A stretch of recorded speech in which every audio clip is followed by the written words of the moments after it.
I have a lot of sellers who make assumptions about closing costs. Many of them don't think that they actually have closing costs of their own. They think about the buyer's closing costs associated with their loan, but they don't think of their own closing costs that they're going to have to consider when they close on a house. So I want to address some issues about closing costs, what they are, and who pays what, just to kind of clear the air about this. Most of us are familiar with the fact that buyers have closing costs when they buy a house. Those closing costs are really the costs associated with the processing of their loan.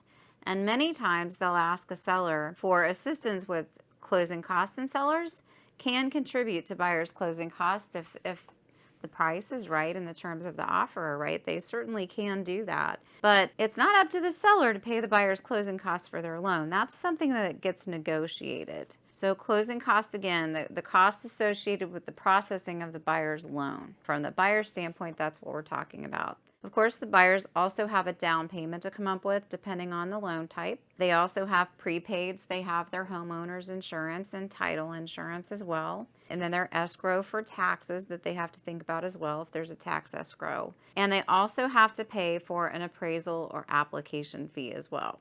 So the buyers have a lot on their plate when they're looking at getting a loan and closing on a house.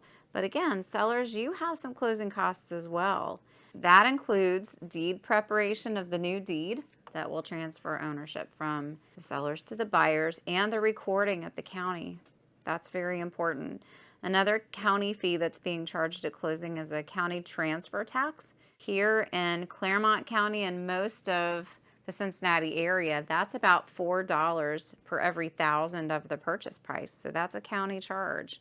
There are settlement charges from the title company that can range from $95 to $125 just for the sellers. Usually the commissions are paid out on the seller side. The commission is built into the purchase price. It's negotiated, but on the settlement statement, that will be reflected as coming from the seller side in most cases, not all. Sometimes the buyers are paying their own and the sellers are paying their own.